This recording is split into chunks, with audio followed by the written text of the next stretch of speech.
The exact description from this movie's website is, 5 friends go to a remote cabin in the woods, bad things happen. If you think you know where this is going, think again. Yep, pretty much. Cabin in the woods. Are you even listening to me? So yeah, a group of friends go on a trip to a remote cabin in the woods. They begin to enjoy themselves when all of a sudden they're attacked by a family of zombies. And what starts off as literally every horror movie you've ever seen since Evil Dead turns into a complicated, beautiful mess. Because it turns out that all the characters' actions, motivations, and scenarios are carefully monitored and controlled by an underground organization looking to kill them off for the purposes of a sacrifice.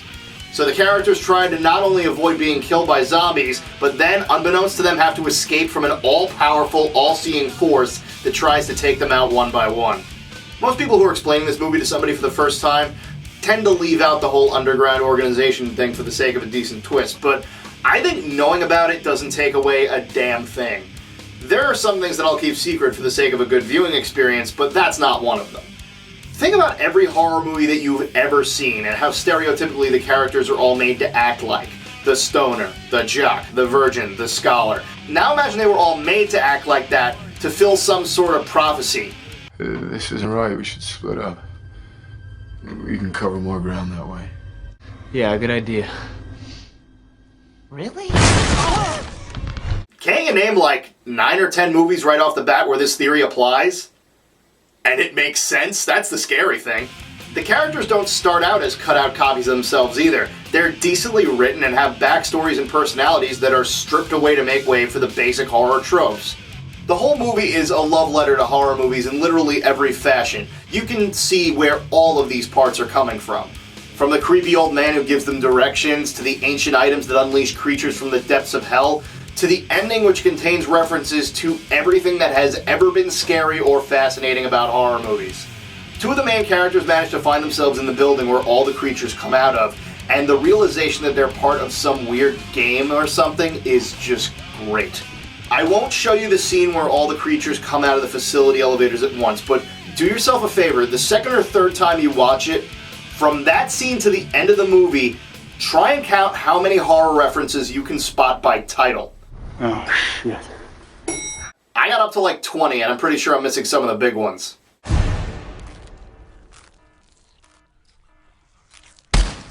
I read in preparation for making this video that when the movie came out, Left 4 Dead 2 was supposed to have a downloadable map where throughout the game you would fight your way through both levels of the facility, the cabin at the top and the building at the bottom where all the creatures are kept, and you'd fight zombies through a maze of every horror character ever. And then MGM filed for bankruptcy, so it wasn't an option anymore. I can actually feel your disappointment through the screen right now. Aside from the premise, there is a lot to like about this movie. The atmosphere always seems genuine and well-directed. The creature effects are fantastic, and they range from all my favorite movies to all my least favorite ones. Shopping mall. And the guys who work at the facility are all incredibly entertaining. Even that guy who was the jerk in Billy Madison. I am never gonna see a merman. Ever. Two would be thankful. Those things are terrifying.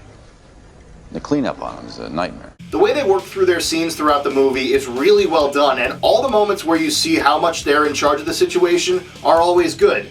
Like how they pump pheromones into the house to get the whore and the jock to hook up, and they even change the setting in the woods to make it a little bit more romantic. That's a great idea.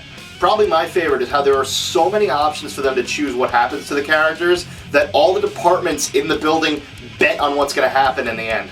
We have a winner! It's the Buckners, ladies and gentlemen! I had zombies too. Yes, you did. Yes, you had zombies. But this is zombie redneck torture family, see? They're entirely separate species. All in all, it's one of the funniest, most well-written horror films I've ever seen in my life, and I really wouldn't expect anything less from Joss Whedon. But what I didn't expect was that the entire movie was written by Whedon and co-writer Drew Goddard in 3 days. It basically took a Columbus Day weekend to make this thing a reality. The whole movie is fantastic. I'm not one of these people, but I'm sure it would be entertaining for people who don't like horror movies too. But for the fans of the genre, it's just incredible. The premise is creative, the idea is executed to as well as anybody could have hoped, and I enjoy it every single time I watch it. Hell, I watched it 2 more times while I was editing this just for the hell of it.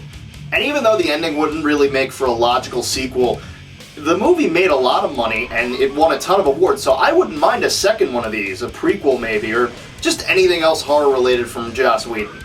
But he's probably got his hands full with this whole Avengers thing, so I'll just enjoy it for what it is. And I'll be on the lookout for some hidden cameras in case my house is under surveillance too. I want a reality TV show. My parents are gonna think I'm such a burnout.